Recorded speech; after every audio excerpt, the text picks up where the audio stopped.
Hello! A while ago I was talking to Katie Masters, another booktuber, and we were talking about classic books that we liked, and I asked her for some suggestions. She suggested This Side of Paradise by F. Scott Fitzgerald, a book that she also hasn't read. So we decided that we both get the book, we both do a review, and we could address issues about the book. So this is a review of This Side of Paradise by F. Scott Fitzgerald. Wait a minute, wasn't he the personification of the Jazz Age? Well, we're not looking too jazzy right now. Hey! Alright! Wait a minute. Cheers, old sport. There we go. So This Side of Paradise was F. Scott Fitzgerald's first novel. Partly autobiographical, partly a sort of character study. I don't feel bad about spoiling the plot for you. It's 96 years old, what are you gonna do? But there's no real plot to speak of. Things happen, but it's mostly a character study. It's mostly a sort of coming-of-age tale, in a way. Like in modern speak, it would kind of be like that. So This Side of Paradise is about Amory Blaine. He's partly based on F. Scott Fitzgerald himself. Apparently, he wanted to prove to Zelda Fitzgerald that he was going to be a writer. He was like, I'm going to write a novel. She was like, yeah, right, F. Scott. And he did, and, you know, it's alright. You can kind of see Gatsby-ish stuff in there, because Gatsby was like his big one. I mean, as a debut novel, it's pretty good, and it fits in with the time very well.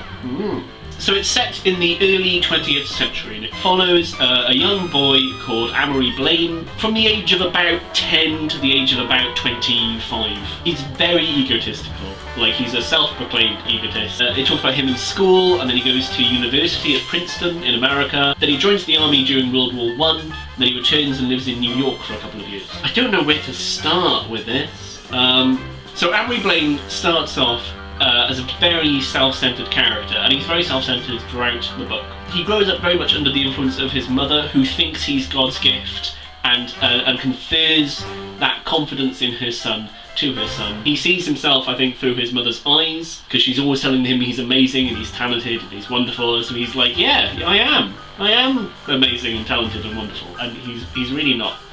Throughout the book, he's very indicative of the Jazz Age era people, of the bright young things of that era. It's weird, I don't like him. I don't like him at all, but he is quite fascinating. There's a passage there where he's trying to woo a girl who he knows. When she rejects him, it's like the first time he shows emotion. He's a romantic, in that he believes really strongly in this ideal, and he's chasing an ideal. In this, I feel he's quite similar to Gatsby, because Gatsby's a romantic. But Gatsby is chasing his past with Daisy Buchanan. He wants nothing else than to go back in time to live that life that he had planned for himself, years before. And everything about him is about this ideal, about this dream, and Gatsby really goes for it. He puts the effort into becoming rich. He buys a house near this girl, but again, he's not really in love with her, he's in love with this memory more than anything else. He's in love with the memory of the girl, with the feelings he felt at the time, with her past self. But he does at least do something about it. Amory Blaine is also in love with this idealised version of women. He loves wooing these hard-to-get women. In modern vernacular, he likes playing the game, dating game. I'm not great with modern vernacular generally. But he's a bit of a player girl-wise. He likes chasing these women and trying to get their affection and trying to woo them. But he doesn't love them, and he convinces himself that he is, but he falls out of love so quickly. And I think he falls out of love the moment they stop becoming this idealised dream. As soon as they become real people to him, he's out of love. He meets one girl, Eleanor, who he's deeply in love with. He's fascinated by her. She challenges him intellectually. They're flirting, but as soon as she becomes a bit human, he stops loving her straight away. So she has a mental breakdown. She tries to commit suicide. At first he's concerned, but then he's just like, well, I don't actually love her now. And what's changed is that she's become three-dimensional. She's not an ideal anymore. She's not this dream. She's not this hard-to-get, intelligent, beautiful woman anymore. She's a person, which in my mind is the same thing, but to Amory Blaine, they're totally different. One of the first conquests he has, one of the first times he kisses a woman, afterwards, she means nothing to him, because he's got his goal. He's like, yes! I kissed a girl, I liked it, and now I don't need to think about her ever again. So he's amazingly shallow. Oh, infuriatingly shallow. That's the thing about him, there's no depth. There's just this facade he puts up. I mean, his personality comes through a bit when he goes to university, he starts reading a lot. I really liked the chapters where he's in university. He's not learning what he's meant to, because he's meant to be doing, maths and he's not having none of that. He reads a lot of books, he reads a lot of poetry, and I like that because he was, in those chapters, trying to better himself a bit, trying to learn about the world. Dimensionality to his character? Dimensionality? There were more dimensions to his character, which I really, really liked. It is a fantastic bit. He gets to university and he's not with the in crowd. He's very much an outsider. He has no social standing. He has a few friends. He says on one page that he hates social division. He's fed up of the caste system, of the popular people and the non-popular people, and the popular people are all rich and famous and they're well known in the campus. And there's people at the top and they have people in the middle and they keep people in the middle to keep themselves away from the people at the bottom. A page later, he says that he wants to be in this social pyramid. He wants to be at the top of the social pyramid. It's infuriating because he's like, this is terrible. It's terrible because I'm not at the top and I need to get to the top. But he knew if he did that, he wouldn't then change the social system. He'd just be like, woo! I mean, that's another facet of his character. He doesn't hold beliefs at all. He doesn't hold beliefs. I think this was very fashionable at the time. Reading other writers from this period, it seems to me young people at this point in history, it was unfashionable to hold a belief. If you had a thought or a belief or a conviction, it was open to ridicule. But it's completely okay to have one belief one day and the opposite belief the next, and to be completely flippant with your thoughts. Die-hard capitalists and the next minute are die-hard socialists, or they're religious and they're not religious. It's all so shallow, and I think that's the point. It's meant to be amazingly shallow. They were morally ambiguous, they were morally corrupt even. I mean, there's a very interesting bit where he becomes friends with a socialist. You know, Katie, in your video, I'd love to hear what you think about Amory and Burns' friendship. It's very interesting because he seems to have one of the most profound effects on Amory. Like, he's one of the people he misses most when he's older. At the very end, I don't know if he becomes a socialist, but he goes on this huge socialist rant about how America is like poisoned by capitalism and people at the top need to be brought down, which are Burns' beliefs. And I don't know if he's just saying them because he has to say something, he has to rant, or whether he actually thinks these. It's kind of ambiguous. By the end of it, I don't think he's a socialist. But again, I think it's only because he's at the bottom at that point. Like, he's penniless.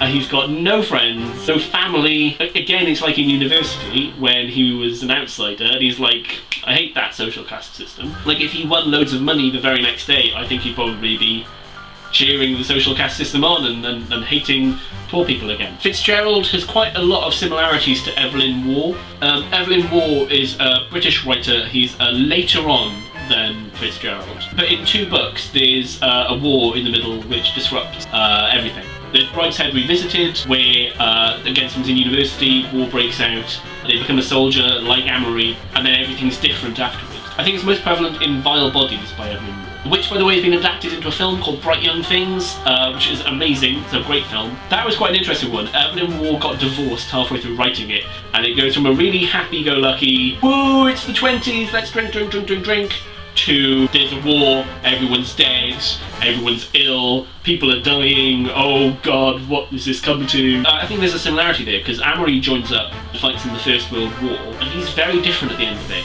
I think he might be a little bit shell-shocked, and he's just hiding it really well. Also, a really annoying thing about him is the war. Like, when the war breaks out, even though there's people dying in Europe, he's just like, oh, jolly good, wonder what they'll say in the paper about it. And it's just really cold-hearted, careless attitude.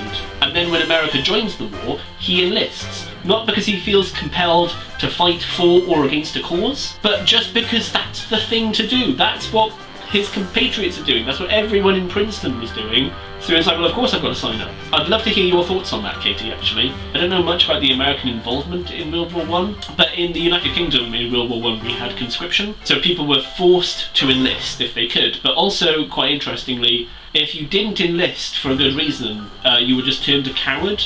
Unless you were a registered pacifist, which is what Byrne becomes, then you could be sent to jail. I don't know if it was like that in America, and it's kind of annoying that we had conscription over here, and Amory just goes, because it's the thing to do, because everyone else is doing it. Like, that's kind of infuriating. So overall, I think it's a really good, interesting book. It's a fantastic character study. You know, there's real character growth there. But yeah, I mean, as a character study, I think it's fantastic. It's very well written. It's not Gatsby. It's, you know, it's his first book, but it's a great first book. And there's a lot of stuff gets mirrored in Gatsby or used again in Gatsby, especially this sort of unobtainable dream. I don't think it's for everyone though. I found it very hard to read like a little bit day to day. Like if I had half an hour, it was quite hard to get into.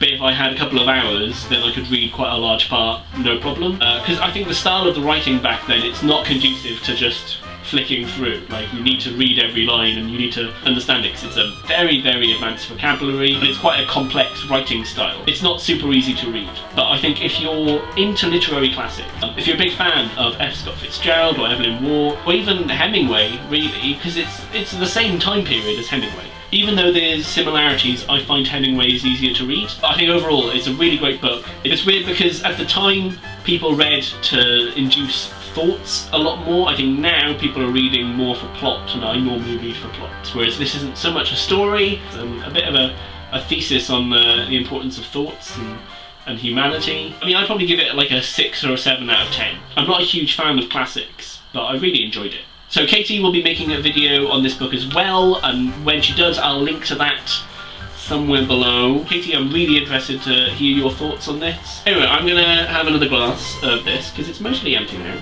If you read this, if you've got any suggestions of books like this, then please leave them in the comments if you have any thoughts about this book, because it really is a book that you can talk about for ages, and I have talked about it for ages. Please let me know in the comments, and thanks very much for watching. Midnight in Paris is making a lot more sense to me now. Well, cheers, old sport. It's a terrible American accent. It's just sparkling wine. By the way, I am still totally wearing jeans and all this. I should do the Hannah Hart thing of the...